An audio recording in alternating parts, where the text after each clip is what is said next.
Good evening, fellow students. Today I'm going to talk about Islamic philosophy.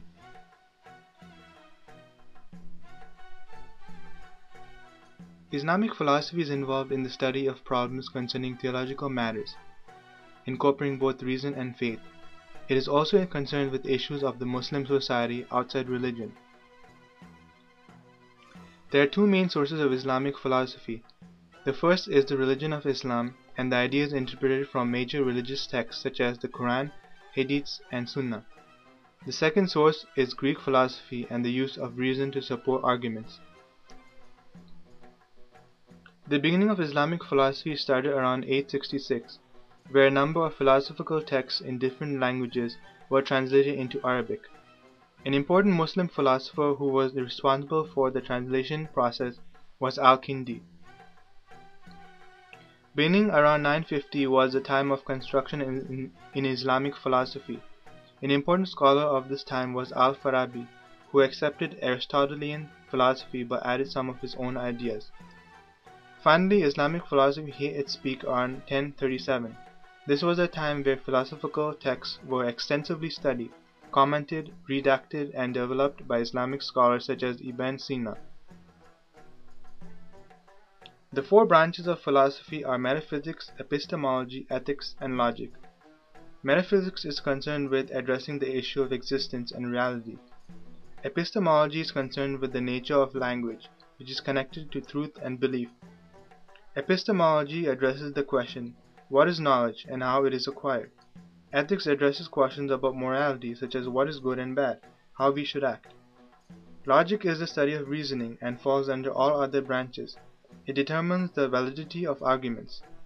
It has two parts, inductive and deductive reasoning.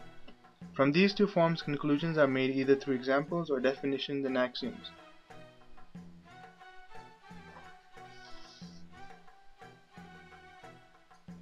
From these branches of philosophy, we can say there are two types of philosophy, theoretical and practical.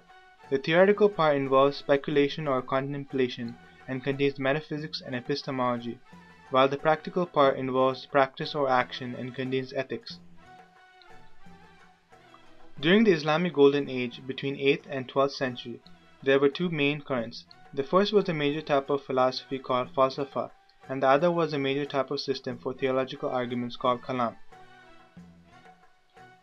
Kalam is the Islamic practice of seeking theological knowledge through debate and argument. There is debate between groups of people who hold opposing views, each trying to persuade the other. From such a practice arose five major kalam schools, which include Mutazili and Ash'ari.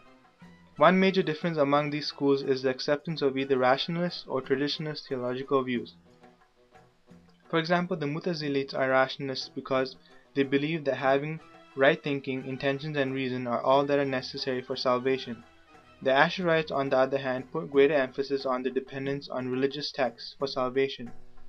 Muslim scholars have criticized kalam and called it corrupt and detestable because they believe it is not an effective method in theology.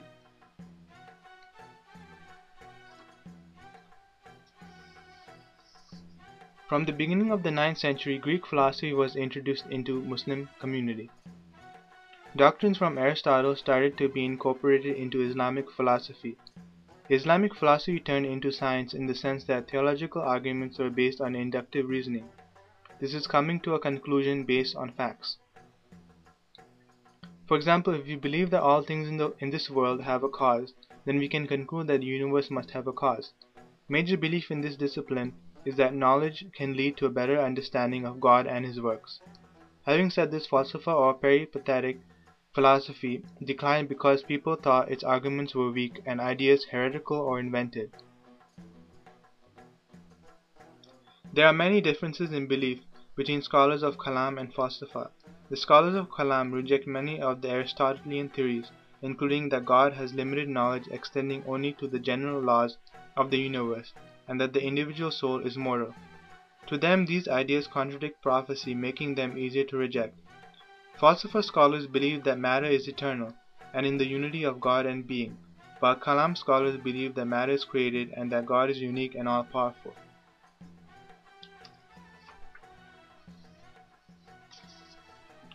As Islamic philosophy began to develop, logic became an important factor.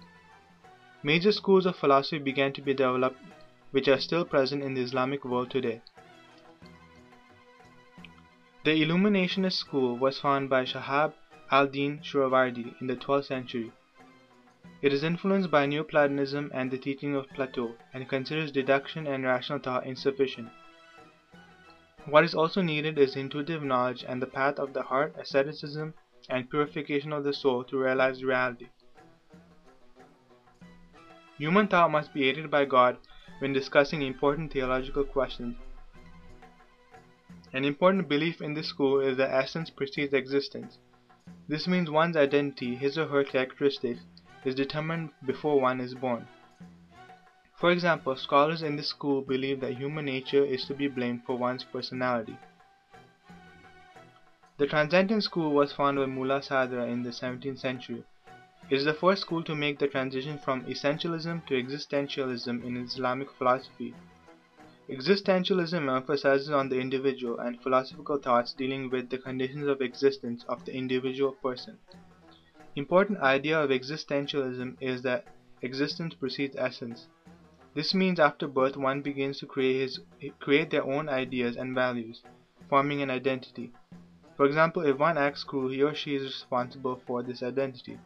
This is unlike the Illuminationist school, which believes essence precedes existence. An important scholar in the traditional school is Sahih Hussain Nasir.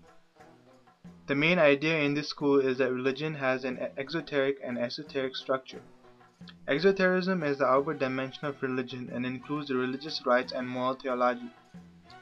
Esotericism is the inward dimension of having knowledge of the divine, uniting with God and coming to know what cannot be understood.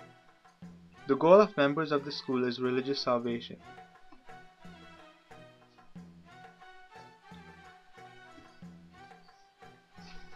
There are a number of trends in modern Islamic philosophy. First trend is that in the West there is a challenge with traditionalist Islamic philosophy and the desire for new thought.